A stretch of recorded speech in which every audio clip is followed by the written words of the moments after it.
So this is the one that I really got to clean. I took it outside and hit it with a leaf blower, and it didn't blow none of this crap out of here. Stupid, cheap-ass Ryobi. No wonder somebody donated that leaf blower.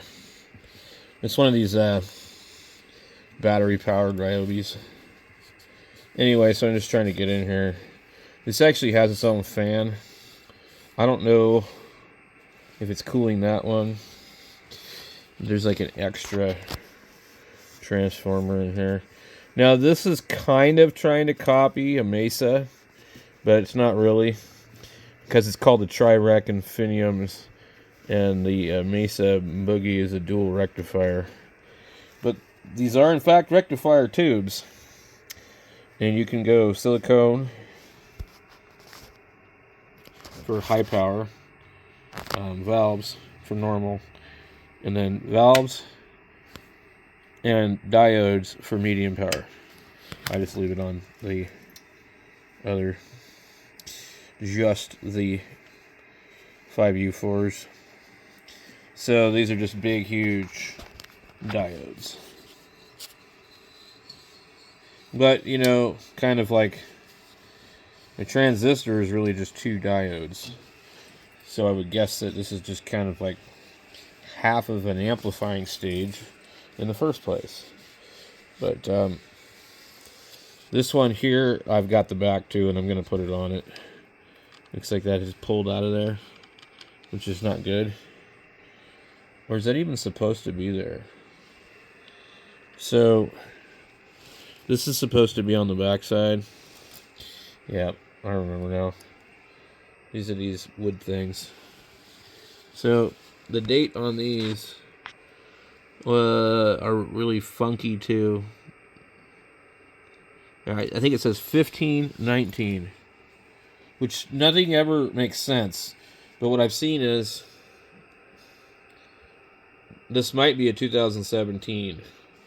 It might be, I don't know. I don't understand Bugera's date code. Like, none of it is real obvious.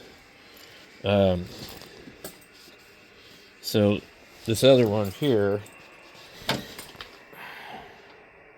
it's probably a 2014 12th month or 12th week or 12th day, or who knows what the scheming is. I can't read up there.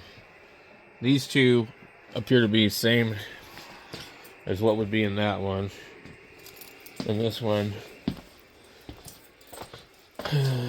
says 1408.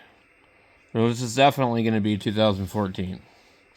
Because in 2008 they didn't have the Infinium.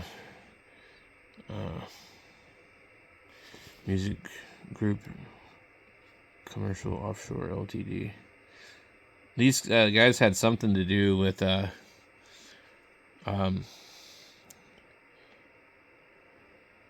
had something to do with the company in Bothell, Washington or something.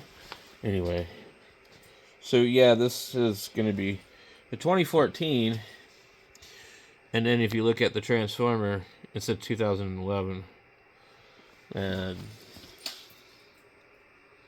so a 43rd week of 11, 50th week of 11, and this is the 8th week of 2014, I think.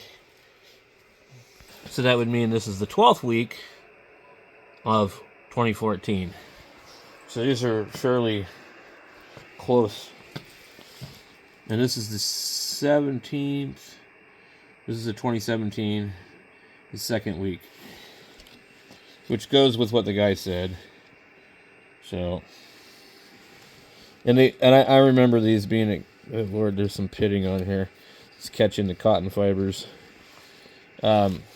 Anyway, I'm just trying to get this thing clean, and I'm going to put it back together just so I don't lose the grill. And maybe it'll keep some of the dust out a little bit. And on this one here, if you really want to clean it, you're going to have to pull the whole, deal out, the whole chassis. The front comes off on some of these real easy. And I don't remember about this one or not. I think this one you can take it all off, because I don't really care for how they have the fronts of these. Let's see if we can read this one. We might be able to read it from here. Yeah, 1642. It's the 16th week. What does this one say? Oh, come on. 15 the 19th week. So basically, they're just using, old stock. They're not making these. And they might not even be making them by the same company either. There's another one too, I just realized. What date do we have on that? 16. 4416. Is that what this one was? 42. This amp is actually pretty cool. So you got the infinium.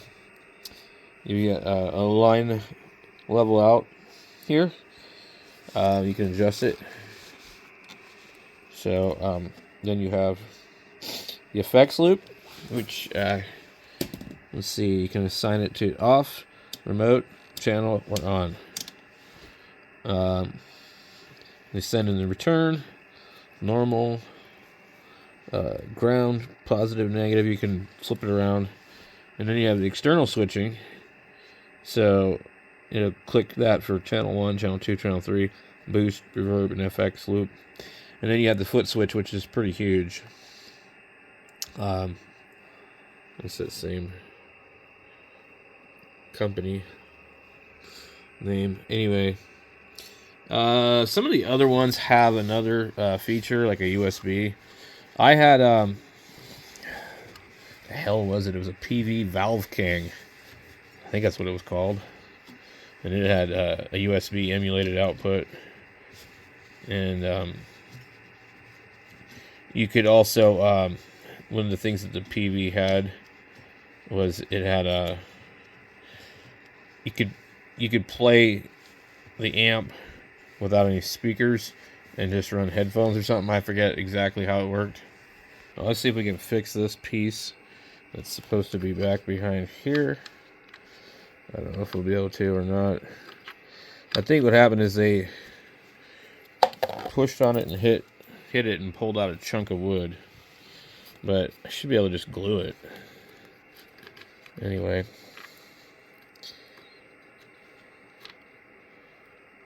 So that's that one. Let's see if we can see this other one. Let's see how bad it is.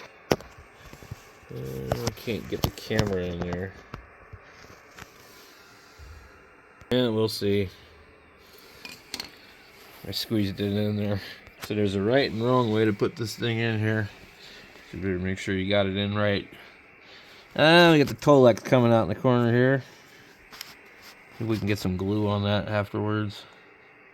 Alright, well, we got that in there. I'll put a little glue in there. And I'm going to just grab a little clamp. Just try and clamp it. If not, probably need to do both of them anyway. Alright, so I moved the guitar over here, moved that one. I gotta pull this here in a minute. I got my cab over here.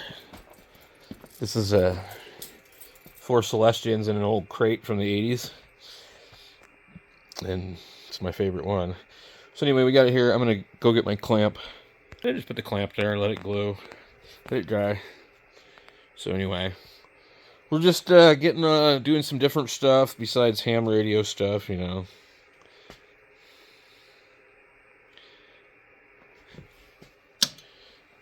Fire it up. Now this uses LEDs inside of here to make it look like that before the tubes are lit. I kind of would have rather they didn't do that. But if you look carefully through here, you can see the LEDs. So, this is not what it looks like. You can, change them. I know people have changed them. But, yeah, so I guess this is probably my newest amplifier. Now, I have had 2 of these. And I've had 2 of these. And then I had another, I think it was a combo of ET22, which is a vintage. And it also had a problem with it too. But I had one of these. I got it from a guy in Scottsdale. It had something problem with the channel. Was automatically switching back and forth when it wasn't supposed to. This one here, I traded my Boss Katana for, and I haven't had any problems with it. The guy was moving and he wanted something smaller. So, and the only thing that's really wrong with it is like it got scratched up right here. And I just need to glue it, put my clamp on there again, like I just did with that, and should be good. So, this one here is not like a Mesa. It's like its own thing. It's a tri-rack infinium. So, tri meaning 3 bands and a rectifier. But unlike the Mesa, you can do silicone diodes, you can do valves, or you can do hybrid, both of them. So, I don't think a Mesa Boogie does that. But it's not really my favorite amp. It's not bad. It's like, I really like the other one that's, more of a 5150 sound. Now, this one here is more of a British sound. And that's why I'm hooking this up and doing all this, is I want to refresh my memory. I don't think I've played this in over a year. So, it's definitely been a while. So, we're going to play this tonight, and then play this, and we'll play the other one, we'll play the PV. I don't have any other tube amps.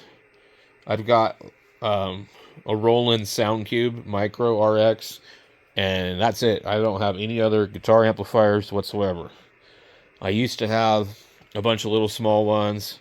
I had a bunch of Line 6 stuff. I had some of the big Line 6 150 watt heads. Boss Katanas. Fender Mustangs, But I don't mean to be a snob. I like the tube stuff better. I had a EVH lunchbox. It was okay, I got rid of it. I had a